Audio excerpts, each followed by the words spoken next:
અંગૂઠે અમૃતવશે લબ્ધિતણા બંધાર શ્રી ગુરુ ગૌતમ સમરિયે વાંછિત ફલદાતાર અજ્ઞાનતિમિરાંધાનાં જ્ઞાનાંજનં શલાકયા નેત્રમુન્મીલિतं યેન તસ્मै શ્રી ગુરવે નમઃ. તસ્मै શ્રી ગુરવે નમઃ. બધાને પ્રણામ. જય જિનેન્દ્ર. પ્રણામ જય જિનેન્દ્ર. ચાલો, આપણે અંતરાય કર્મની વાત ચાલે છે, જેમાં 5 પ્રકારના અંતરાય કર્મ કીધેલા છે, બરાબર ને? દાનાંતરાય, લાભાંતરાય, ગાંતરાય, ઉપભોગાંતરાય અને વિર્યાંતરાય. 5 પ્રકારના અંતરાય કર્મ કીધા છે, બરાબર ને? તો જેના આપણે અર્થ પણ સમજી ગયા છે. હવે અહીંયા આગળ વધીએ આપણે. દાનાંતરાય, લાભાંતરાય, ભોગાંતરાય, ઉપભોગાંતરાય, વિર્યાંતરાય, આ 5ના અર્થ આપણે સમજી ગયા છીએ. તો હવે એમ કે છે કે જો આ અંતરાય કર્મ જો તીવ્ર ઉદયમાં હોય, તીવ્ર કર્મ, આ 5ય કર્મ જો તીવ્ર ઉદયમાં હોય તો આ 5માંથી એક વસ્તુ કરી શકે નહીં. એટલે દાન પણ ન કરી શકે, લાભ પણ ન થઈ શકે, ભોગ પણ ન થઈ શકે, ઉપભોગ પણ ન થઈ શકે અને વીર્યનો ઉપયોગ પણ ન કરી શકે જો તીવ્ર ઉદયમાં હોય. પણ એમ કે છે કે આગળના પેરેગ્રાફમાં જણાવે છે કે આ 5ય કર્મો જો તીવ્ર, 5ય કર્મો જો ઉદયમાં આવવાથી જીવ વસ્તુ હોવા છતાં, જીવ વસ્તુ એટલે ઉદ્ગલ વસ્તુઓ, બરાબર, પૌદ્ગલિક વસ્તુઓ હોવા છતાં પણ એ દાન લાભ આદિની અંદર પ્રવૃત્ત થઈ શકતો નથી, એટલે કે ઉપયોગ કરી શકતો નથી. બરાબર, ખૂબ પડી ગઈ પુષ્પાબેનની છે, બરાબર. તો જે પૌદ્ગલ સંબંધી એટલે તો કે જે વસ્તુઓ છે શેની બનેલી છે? પૂતગલની, બરાબર ને? જે આપણે કદાચ વસ્ત્ર કે પછી વસ્ત્ર, પાત્ર કે કદાચ સ્ત્રી કહીએ કે દાન દેવાની વસ્તુઓ કે લેવા માટેની વસ્તુઓ, આ બધું પૂતગલ સંબંધી એમ કીધું, બરાબર. તો એ જો તીવ્ર રીતે ઉદયમાં હોય તો એનો આપણે ઉદયમાં હોય તો ઉપયોગ કરી શકતા નથી, એનો દાન આદિ આપણે કરી શકીએ નહીં.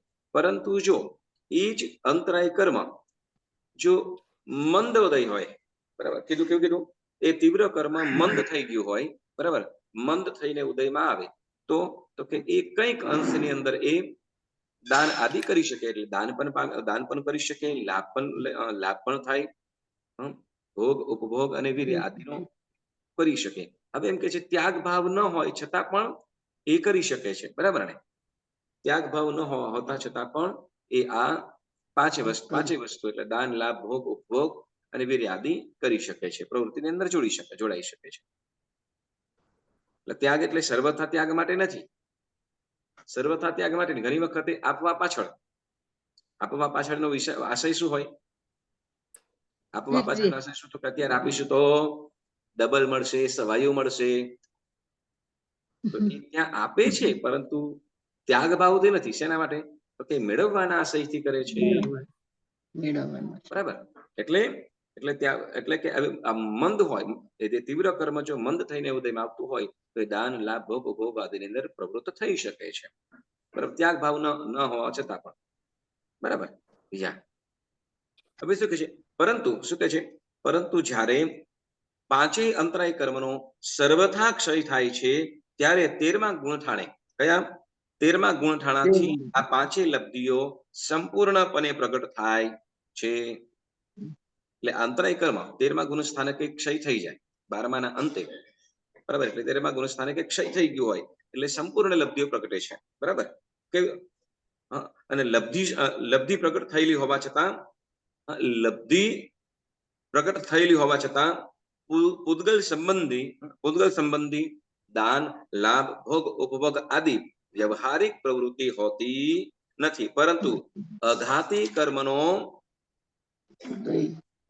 કર્મનો ઉદય હજુ હોવાથી શરીરના પ્રતિબંધને કારણે, વેદનીય કર્મના ઉદયને કારણે અને શરીર સ્વભાવને કારણે નિરીહ ભાવે આહાર અને વસ્ત્રાદિનો ઉપયોગ કેવલીઓ કરે છે, બરાબર. હવે જો 13મા ગુણ થાય તો ઓલરેડી શું થઈ ગયું છે? તો કે એને લબ્ધિઓ તો પ્રગટ થઈ ગઈ છે, બરાબર.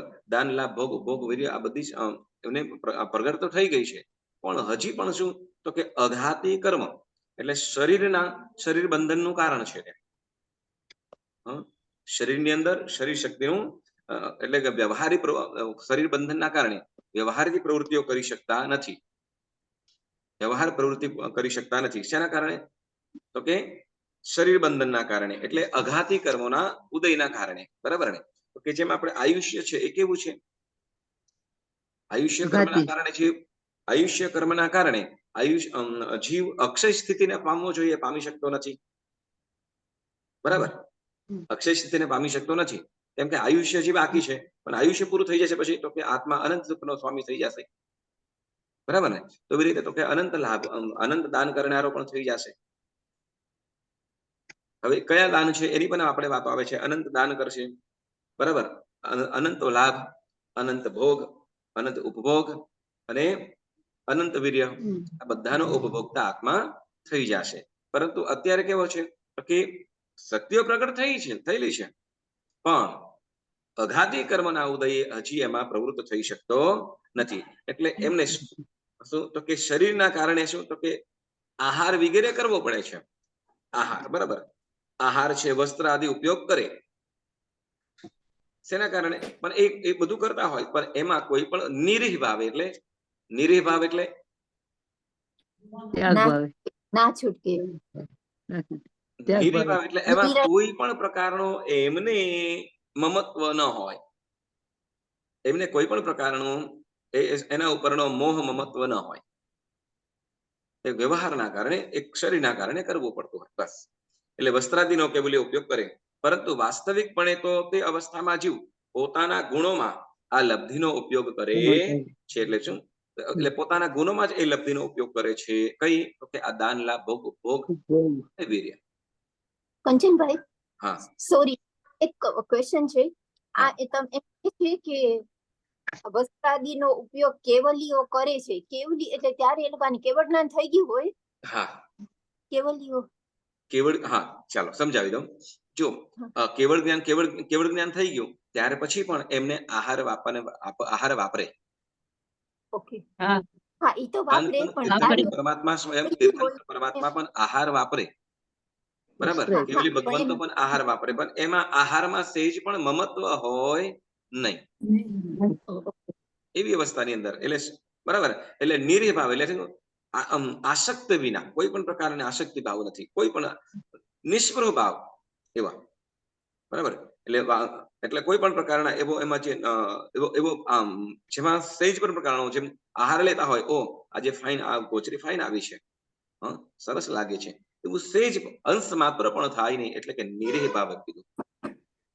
વસ્ત્ર હોય એ લોકોને, હા, કેવલી ભગવંતો વસ્ત્ર ધારણ કરે ને,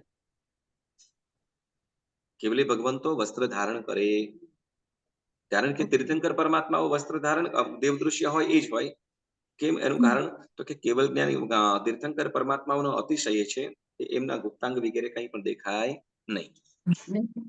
બરાબર, ગુપ્તાંગ વગેરે દેખાય નહીં. જ્યારે સામાન્ય કેવલી ભગવંતોને એવા કોઈ પણ પ્રકારનો અતિશય હોય નહીં. એટલે શું તો કે એમને મર્યાદા માટે શું કરવું પડે છે?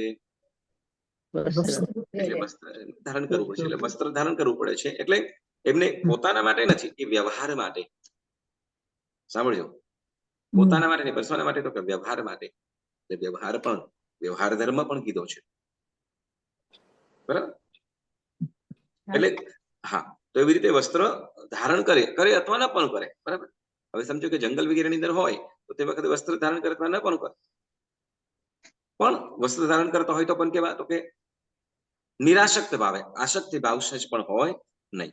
બરાબર, અને પછી એટલે કેવલી ઉપયોગ કરે, પરંતુ વાસ્તવિકપણે તો તે અવસ્થામાં જીવ પોતાના ગુણોમાં આ લબ્ધિનો ઉપયોગ કરે છે. એટલે ભલે ભારતીય કરતા હોય, પણ બાકી તો બધું શું છે તો કે પોતાના ગુણોની અંદર રમણતા કરતા હોય, પોતાના આત્મિક ગુણો છે એમાં જ રમણતા કરતા હોય.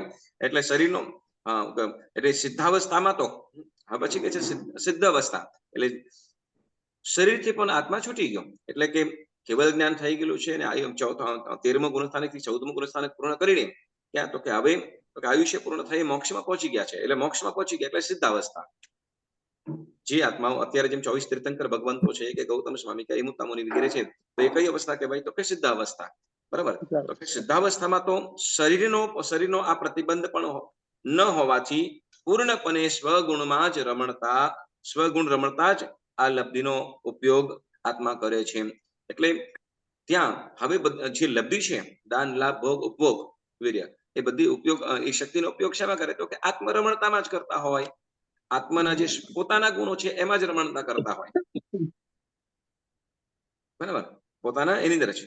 ઓકે, આપણે એમ કહીએ છીએ આપણી અવસ્થા કેવી છે કે આપણે પરગુણની અંદર રમતા, પૂતગલની અંદર રમણતા છે, એટલે પર એનાથી, બરાબર. જેમ કોઈ સમજો કે એકાંતની અંદર બેઠા હોય તો આપણે બોરિંગ થઈ જઈએ, બરાબર, કંટાળી જઈએ કે નહીં?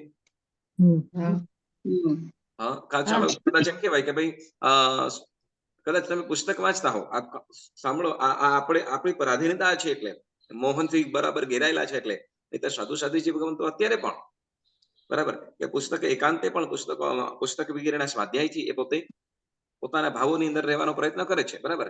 જ્યારે આપણા જેવા બહુ વાંચી લીધું, કેટલું વાંચીએ, પછી ટીવી તરફ, પછી મોબાઈલ તરફ. આ બધું શું પરપૂતગલ તરફનું છે.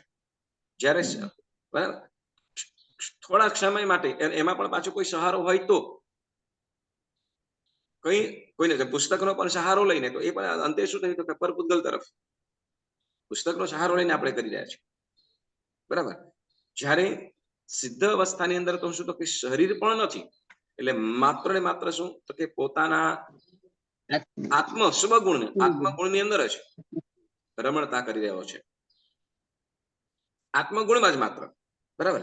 એટલે શું કહે, કેમ શરીરનો પણ હવે તો ત્યાં શરીરનો પણ પ્રતિબંધ નથી, ત્યાં શરીરનો પણ પ્રતિબંધ નથી, એટલે પૂર્ણપણે માત્ર સંપૂર્ણ રીતે બધી તરફ, ચારે તરફથી શું કહીશું, તો કે સ્વગુણ રમણતામાં જ, એટલે પોતાના ગુણોમાં જ જે રચ્યા પચ્યા રહે છે, એટલે અને એમાં જ આ લબ્ધિનો ઉપયોગ કરતા હોય છે.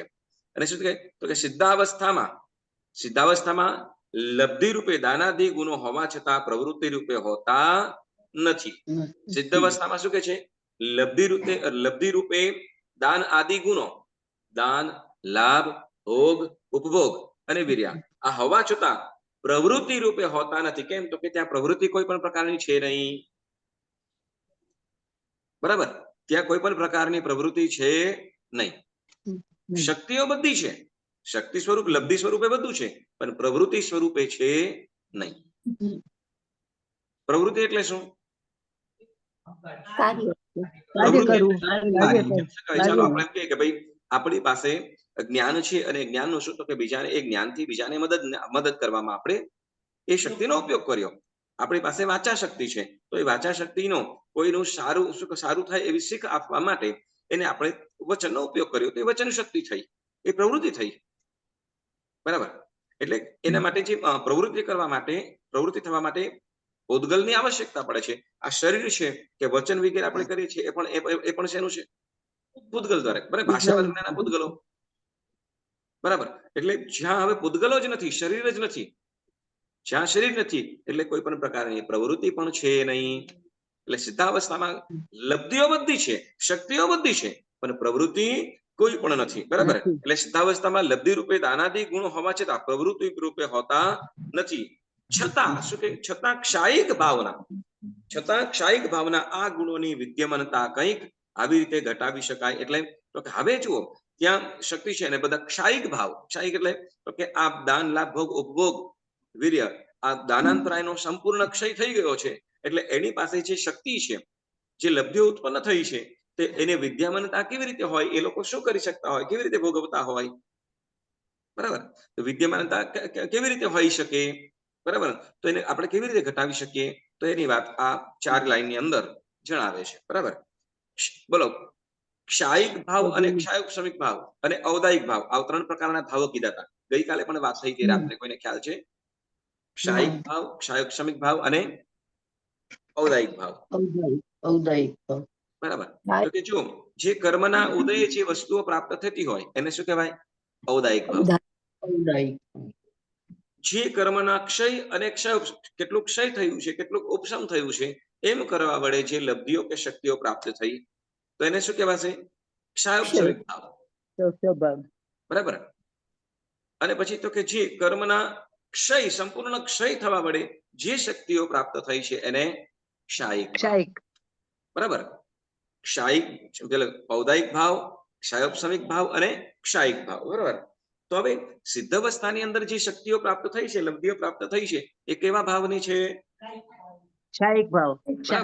સિદ્ધ ભગવંતો જે કેવળ જ્ઞાન ભોગવી રહ્યા છે, કેવળ જ્ઞાન એમની પાસે છે, તો એ કેવલ જ્ઞાન કયા ભાવનું છે? શાયિક ભાવ. આપણે થોડું આ શ્રુત જ્ઞાન કંઈક બની શકીએ છીએ કે સમજી શકીએ છીએ. કયા ભાવથી આપણને પ્રાપ્ત થયો? ક્ષયોપશમ ભાવ. કયો? ક્ષયોપશમ ભાવ. બરાબર, ક્ષયોપશમ ભાવ કહેવાય. બરાબર. તો એવી રીતે આપણને આજે શરીર પ્રાપ્ત થયું છે. શરીર પ્રાપ્ત થયેલું છે કયો ભાવ? ઔદાયિક ભાવ. બરાબર. શાયિક ભાવ, ક્ષયોપશમિક ભાવ અને ઔદાયિક ભાવ. એમાં સિદ્ધ ભગવંતો પાસે જે શક્તિઓ છે, લબ્ધિઓ છે, બરાબર, એ કયા ભાવની છે? તો એક શાયિક ભાવની. શાયિક ભાવની. જેમ જ્ઞાનાવરણીય સંપૂર્ણ ક્ષય થવાથી કઈ પ્રાપ્ત થઈ શક્તિ પ્રાપ્ત થઈ? કેવલ જ્ઞાન. દર્શનાવરણીય કર્મનો સંપૂર્ણ ક્ષય થવાથી કેવલ દર્શનની પ્રાપ્તિ થઈ. વેદનીય કર્મનો સંપૂર્ણ ક્ષય થવાથી અનંત સુખની પ્રાપ્તિ થઈ. મનીય કર્મનો સંપૂર્ણ ક્ષય થવાથી અનંત ચારિત્ર્ય પ્રાપ્ત થયું. બરાબર. આયુષ્ય કર્મનો ક્ષય થવાથી અક્ષય સ્થિતિ પ્રાપ્ત થઈ. બરાબર. નામ કર્મના ક્ષય થવાથી અરૂપીપણું પ્રાપ્ત થયું. બરાબર. ગોત્ર કર્મના ક્ષય થવાથી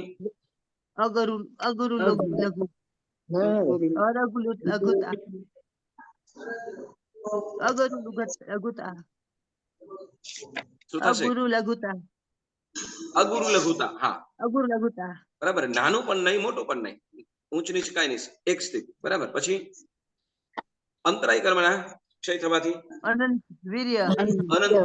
બરાબર. અનંત વીર્ય પ્રાપ્ત થયું. તો અહીંયા આ સિદ્ધ ભગવંતોને આ જે અવસ્થા પ્રાપ્ત થઈ, એક મોહની શું કહેવાય, કર્મના ક્ષય થવાથી, એટલે ક્ષાયિક ભાવના કહેવાય છે. તો હવે એક ક્ષાયિક ભાવના જે સ્વગુણ રમણતા કેવી રીતે હોય, તો એની વાત કરે છે.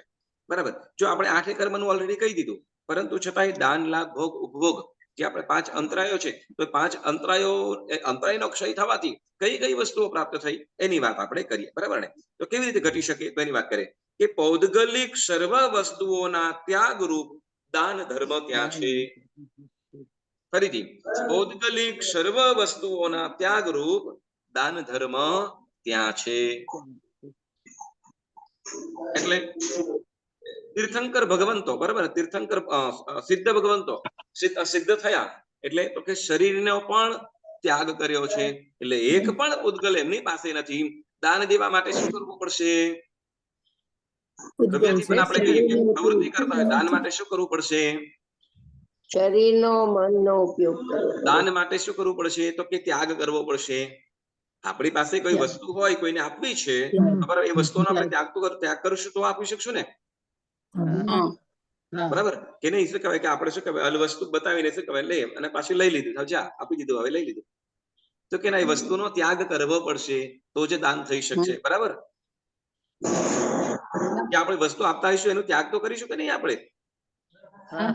બરાબર ને? એ વસ્તુનો આપણે ત્યાગ કરીશું ત્યારે જ એ દાન આપણું થશે. બરાબર.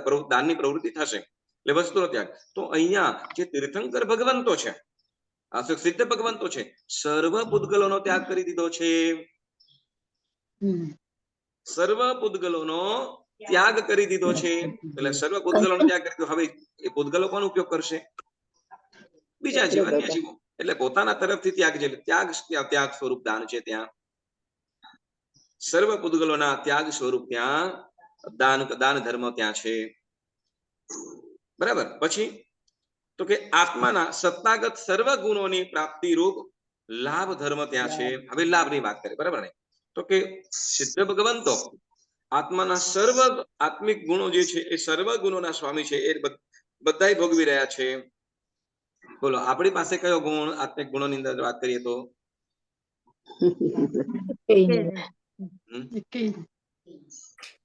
એકેય નહીં એમ કહીએ. સંપૂર્ણ રીતે તો એકેય નથી. સંપૂર્ણ રીતે એકેય નથી. હા, કોઈ આપણી શું કહેવાય કે પછી આપણે ઘણી વખત આપણે એવા ડાયા ડમરા થઈ જાય ને પછી એમ કહીએ કે હા, તો આપણે કદાચ એમ કે ગુણોની કઈ સારું જોતા હોય તો એના ગુણની અનુમોદના કરવાની. તો હવે તો કોઈ ગુણવાળા છે ને એમ કે અહીંયા શું છે કે સિદ્ધની અપેક્ષાએ આપણી પાસે એક પણ ગુણ નથી. એમ સમજ. જે સિદ્ધ ભગવંતો પાસે જે ગુણ છે એ ગુણોમાં આપણી પાસે એવા ઉત્તમ ગુણો નથી. બરાબર.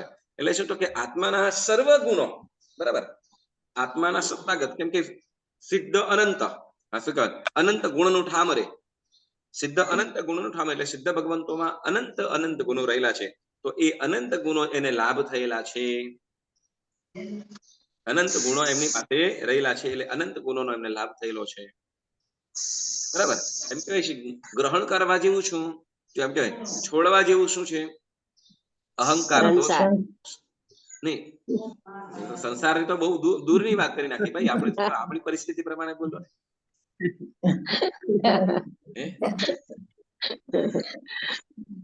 ચાલો, કદાચ આપણે એમ કહીએ બરાબર ને કે કદાચ આપણી પાસે મેળવવા જેવું હોય, છોડવા જેવું હોય તો અહંકાર દુર્ગુણો છોડવા જેવા છે. મેળવવા જેવું હોય તો સદગુણ. ટૂંકની અંદર બરાબર કે ગુણથી સમૃદ્ધ બનો, વિચાર સમૃદ્ધ, ગુણ સમૃદ્ધ. બરાબર, ગુણ સમૃદ્ધિ. તો અહીંયા ગુણ સમૃદ્ધ બનવાની વાત કરી છે. અને ત્યાગ કરવા જેવું છે. એક બહુ સુંદર મજાનું પદ યાદ આવી ગયું. એક વખતે છે ને કોઈ ભક્ત ભગવાન પાસે કહેતો, એટલે સ્તવન બોલતા હોઈએ, તું મને ભગવાન એક વરદાન આપી દે, જ્યાં વસે છે તું મને ત્યાં સ્થાન આપી દે. પ્રાર્થના કરતા હોય આપણા જેવા. એટલે પછી ભગવાન પણ પ્રસન્ન થયા અને કહે છે તો હા, તારે સ્થાન જોઈએ છે, લઈ લે છે. કન્ડિશન શું? તો કે હું શું કહેવાય કે તું આપણે અરસપરસ લેવડ દેવડ કરીએ. શું કર? તો કે તું મારી પાસેથી ગુણ લે અને તારા દુર્ગુણ મને આપી દે. ભગવાન કહે છે શું કે તારી પાસેના જે અવગુણ છે મને આપી દે અને મારી પાસેના સદગુણ છે તું લઈ લે.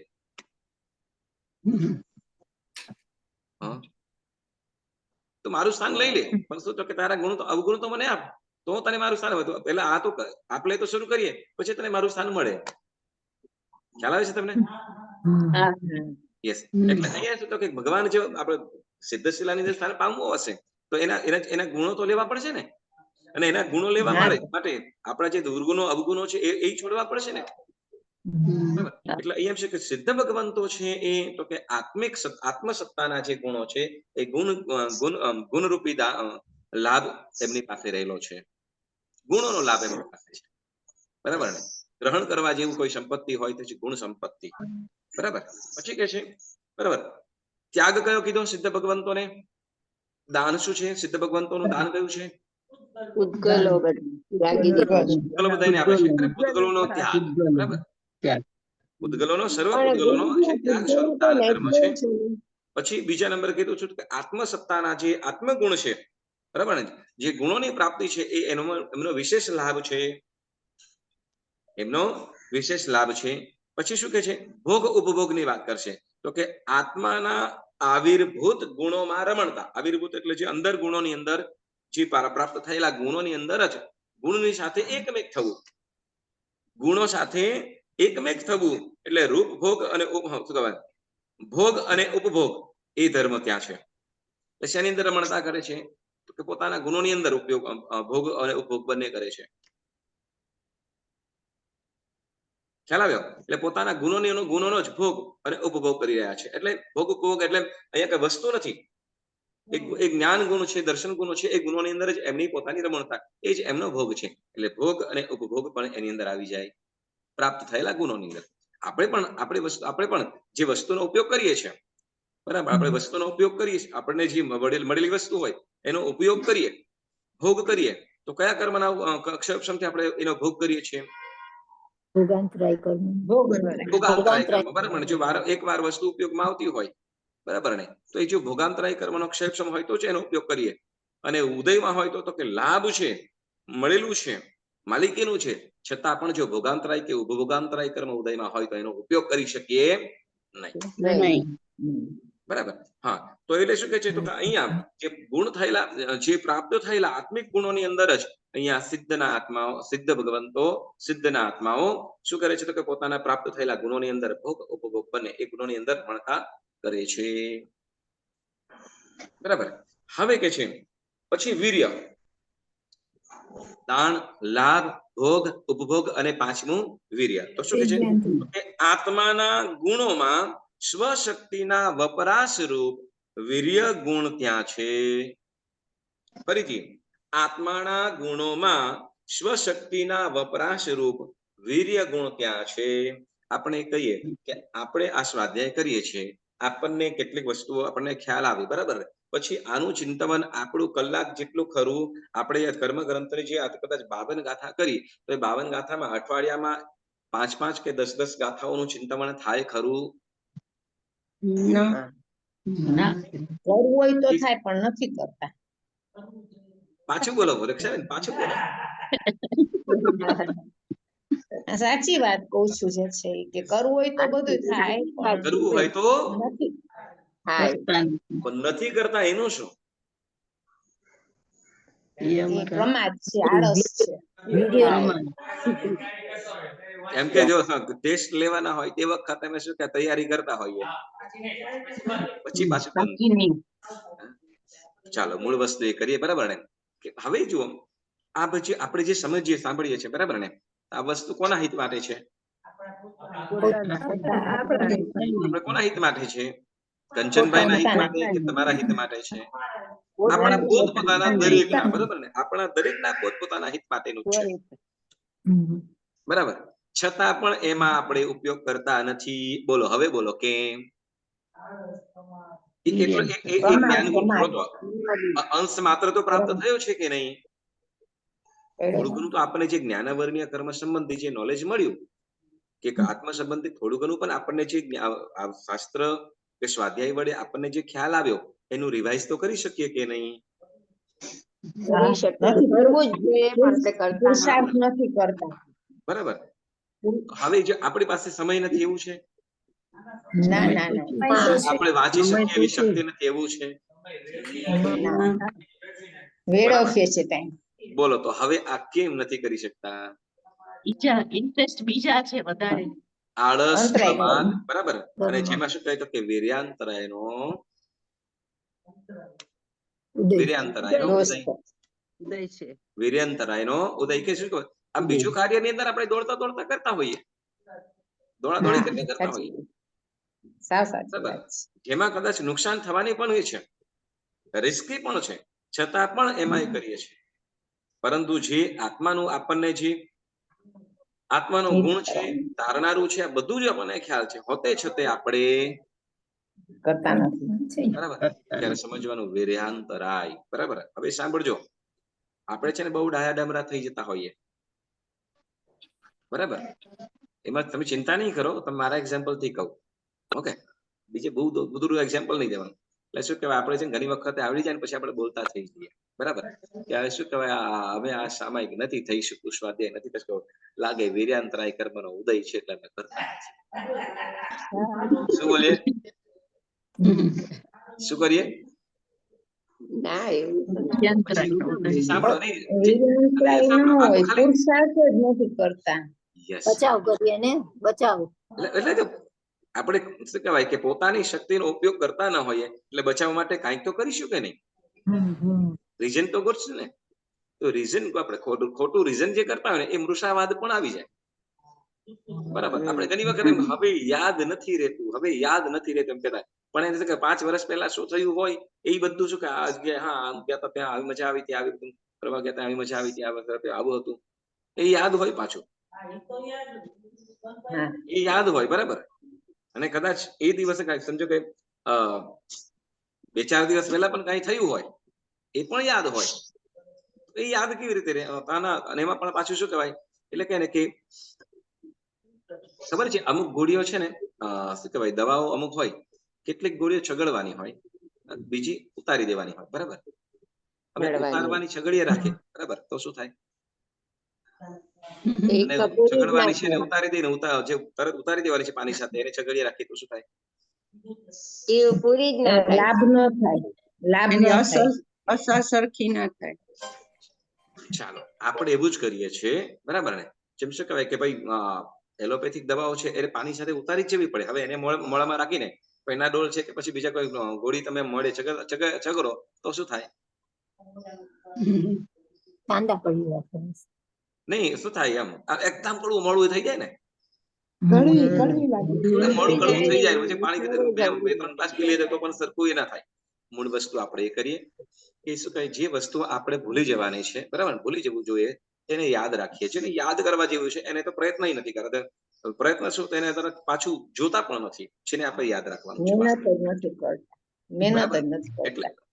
મહેનતની વાત રિવાઇઝ પણ નથી કરતા એવી હાલત થાય. ચાલો મૂળ વાતે કરીએ. એટલે આત્મગુણોની શક્તિનો વપરાશ, બરાબર, આત્માના ગુણોમાં સ્વશક્તિનો જે વપરાશ, બરાબર, વપરાશ સ્વરૂપ વીર્ય, એને શું કહેવાય છે? વીર્ય ગુણ છે. એટલે આત્મિક શક્તિ, આત્માના જે ગુણો છે એ ગુણોની અંદર કાયમ માટે રમણતા કરે છે, બરાબર. એટલે અહીંયા આપણે જે સામાયિક, પ્રતિક્રમણ આદિ જે ઉપયોગ કરીએ છીએ, બરાબર, કે સ્વાધ્યાય માટે જે આપણે શક્તિનો ઉપયોગ કરીએ એ સ્વગુણ માટે આપણે પ્રવૃત્ત થઈએ છીએ, સમજવાનું, પ્રવૃત્ત થઈએ છીએ, ત્યાગ સ્વરૂપ નથી, ત્યાં પ્રવૃત્ત સ્વરૂપ છે. વીર્ય આપણે ઉપયોગ કરીએ છીએ. એટલે વીર્યાંતરાયનો ક્ષરક્ષમ હોય ત્યારે કરી શકાય, નહીં તો આળસ પ્રમાદ હોતે છતે.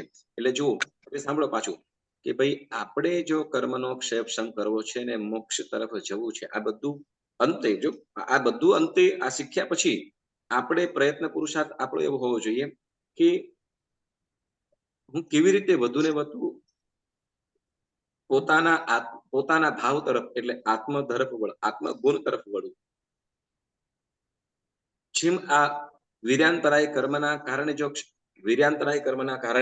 જો સામાયિક આદિ ન કરી શકતો હોય, બરાબર ને, તો એને ક્ષય કરવા માટે, એનો ક્ષયક્ષમ કરવા માટે શું, તો કે પ્રતિકૂળ સ્થિતિઓની અંદર પણ કરવું જોઈએ. સામાયિક છે, સ્વાધ્યાય છે, પ્રતિકૂળ સ્થિતિઓની અંદર પણ કરવાનો પ્રયત્ન કરવાનો. અનુકૂળ સ્થિતિઓમાં તો કરવાનું જ પાછું. અનુકૂળ સ્થિતિને અનુકૂળ સમય છે, અનુકૂળતા છે, તો એ સમયની અંદર તો ચોક્કસ સ્વાધ્યાય છે, સામાયિક છે, પ્રતિક્રમણ આદિ જે ચોક્કસ કરવું જોઈએ. કેમ તો કે પ્રતિક્રમણ પાકોનો જે અવગુણનો ત્યાગ માટે, સામાયિક તો કે ક્રોધ આદિ નિગ્રહ કરવા માટે, સમતા ભાવની અંદર પહોંચવા માટે, સ્વાધ્યાય તો કે આપણો આત્માનો જે જ્ઞાન ગુણ છે એ જ્ઞાન ગુણની અંદર રમણતા કરવા માટે સ્વાધ્યાય વગેરે કરવાનું છે. એટલે કર્મના ઉદય નથી થતું એવું નહીં. એવું કરીને આપણે પોતાની સાથે જ, પોતાના સેલ્ફ સાથે જ આપણે ચીટિંગ કરીએ છીએ, છેતરપિંડી કરીએ છીએ. એટલે જે આવો વિચાર કરીને કે ભાઈ શું કે મારા કર્મનો ઉદય છે એટલે હું નથી કરી શકતો, એવું ભૂલથી પણ વિચારવાનું નહીં. કેમ તો કે જો એક તો આપણે પ્રમાદી હોય, આળસુ હોઈએ અને કર્મને દોષ દઈએ એટલે પોતાના સેલ્ફ સાથે પણ ચીટિંગ કરવાની વાત છે, બરાબર. એટલે નથી થતું, વારંવાર કરો. નથી થતું, બરાબર, તો એ પોતાના ભાવો તરફ વળવા માટે વારંવાર પ્રયત્ન પુરુષાર્થ કરવો જોઈએ, બરાબર. તો એ રીતે 5 પ્રકારનો એ થાય છે, બરાબર. હવે બોલો, કોઈને કઈ પ્રશ્ન? હા, કંચનભાઈ, તમે કીધું કે સિદ્ધ અવસ્થામાં આપણે કહીએ કે શરીર ના હોય, હા, પણ ત્યાં પૂતગલો હોય ના, પછી પૂતગલ સાથેનો સાવ પૂતગલથી દૂર છે. એટલે ઈ જગ્યામાં કોઈ પૂતગલ ના હોય ને? હા, આત્મા સિદ્ધશીલા આમ જોઈએ કે અધર્માસ્તિકાય ત્યાં બધું છે. સિદ્ધ છે ત્યાં સુધી, પછી અલોક છે. પણ આ જે આત્માઓ છે એ લોકો પૂતગલો સાથેના સંબંધ દૂર થઈ ગયા છે. હવે પૂતગલ સાથે બધા પૂતગલોને દૂર કરી દીધા છે. પણ પૂતગલો હોય કે ના હોય ત્યાં, એમ એ લોકો ભલે ગ્રહણ ના કરતા હોય, પણ પૂતગલો હોય કે ના હોય ત્યાં સિદ્ધશિલામાં. સિદ્ધશિલા છે એ સ્વયં પૃથ્વી કાયની છે, બરાબર. ત્યાંથી 1 યોજન ઉપર ત્યાં સિદ્ધ ભગવંતો એક સ્થાને સ્થિર છે કે ત્યાંથી ઉપર કોઈ પણ પ્રકારના ધર્માસ્તિકાય, અધર્માસ્તિકાય, આકાશનાસ્તિકાય કે પૂતગલાસ્તિકાય છે નહીં. પણ સિદ્ધ ભગવંતો જે અવસ્થાની અંદર છે ત્યાં ધર્માસ્તિકાય, અધર્માસ્તિકાય આદિ છે. ઓકે, જેમ કહું કે સમજો કે મારે અહીંયાથી પાછળ ખસવું છે, બરાબર, તો અહીંયા પાછળ કાચ છે, બરાબર. હવે અહીંયાથી હું આગળ વધારે પાછળ જઈ શકું નહીં. કેમ તો કે ત્યાં સ્ટોપ થઈ ગયું છે. આગળ ત્યાં અંદર પાછળ જવા માટે ત્યાં સ્પેસ છે નહીં. પણ અંદરની સાઈડે સ્પેસ છે, જગ્યા છે, અંદરની સાઈડે જગ્યા છે. તો એવી રીતે સિદ્ધ ભગવંતો જેમ આ અલોક આવી ગયો, સમજો આપણો અલોક, અને અલોક ને ત્યાં સુધી પહોંચી ગયા છે, એટલે ત્યાં ટચ છે. એટલે નીચેની સાઈડે 6 દ્રવ્યો રહેલા છે. 6 દ્રવ્યો રહેલા છે. કયા 6 દ્રવ્ય? કયા 6 દ્રવ્ય? કયા? કોઈને ખ્યાલ છે?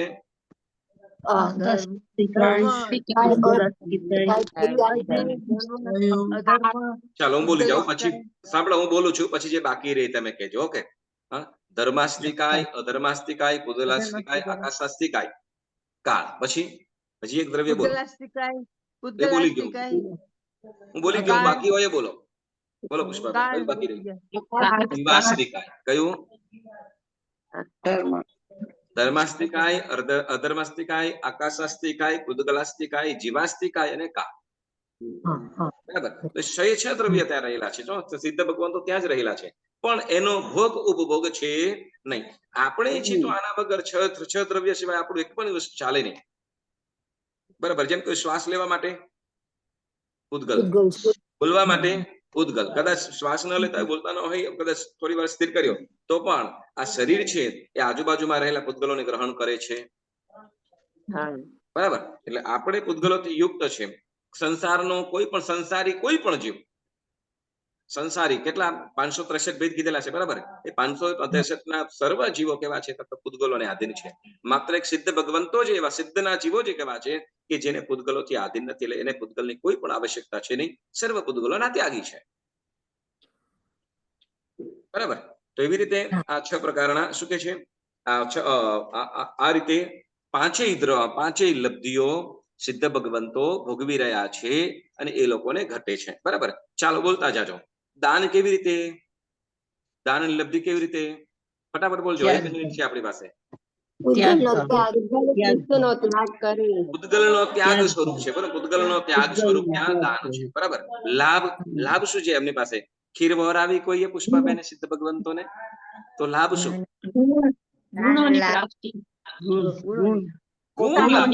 સર્વગુણોના સ્વામી સર્વગુણોના ભોગતા યસ સર્વગુણોનો લાભ થયો છે પછી ભોગ અને ઉપભોગ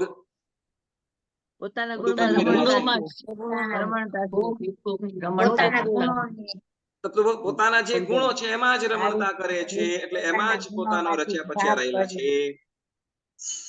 એ તો સિદ્ધ ભગવંતોનો જ આવે ને શું એ ઉપભોગ ને ભોગ એ લોકો કઈ કરતા જ નથી ને સિદ્ધ ભગવંતો હા એટલે આપણે માયાબેન આપણે જ આવશે ભોગ અને ઉપભોગ ચાલો રોટલા ખાઈએ કપડા પહેરીએ નાહીએ આપણે જ બધું છે હા સિદ્ધ ભગવંતોનો ભોગ ઉપભોગ કેવી રીતે આવશે માયાબેન એ લોકોને નથી ને કઈ